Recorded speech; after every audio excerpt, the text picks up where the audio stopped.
The next day we headed back to Guatemala on our way to Rio Dulce. First we stopped at the small but beautiful site of Quirigua, famous for these intricately carved rocks called stela. This one, known as Stela E, is more than 8 meters high, with another 3 meters below the surface of the ground. Very impressive. Like Copan and many other sites we're about to visit in Guatemala, Quirigua is right in the heart of the jungle. It was so green and hot. We definitely needed water and insect repellent. Be curly, eh? We have been time travelling in your spare time, Keith. Mum is now absolutely convinced that Dad is reincarnated from these times. That is around 750 AD. See, he never stops filming. All around Quirigua are banana plantations that were once owned by the United Fruit Company. Don't get big, get started about them. We arrived at the Lago de Iza, Guatemala's largest lake. The itinerary promises a relaxing time at our island hotel and lots of cheap cocktails by the pool. No wonder everyone looks so pleased.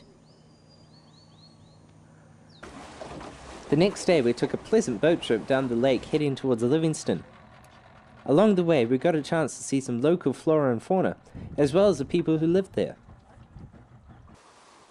The end of our boat journey was the town of Livingston, which felt very different to the rest of Guatemala.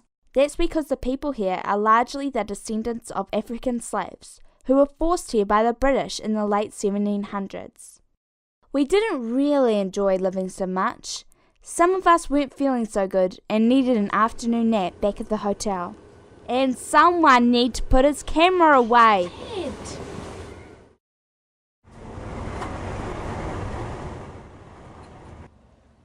The next day we headed to the island town of Flores, which was to be our launch pad for visiting the famous Tikal ruin site the following day. It was a pretty little town, a great place for a quiet cocktail by the water's edge, and a good opportunity to get some laundry done.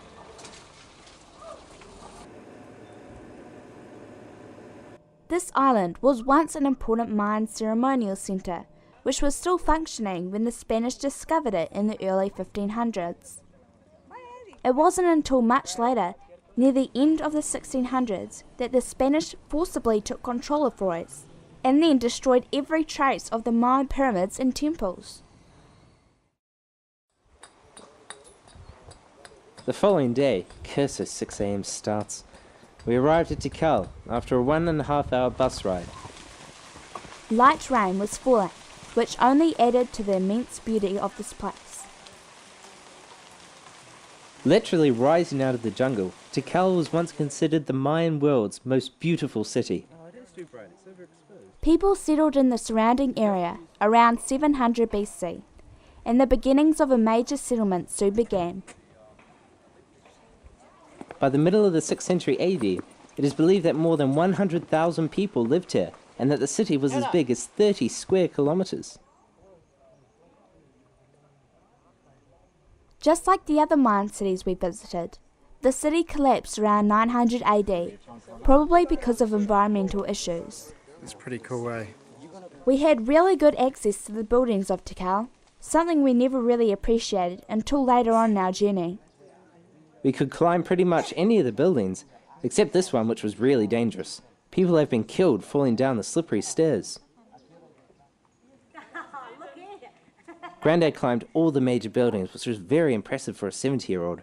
Way to go, Grandad.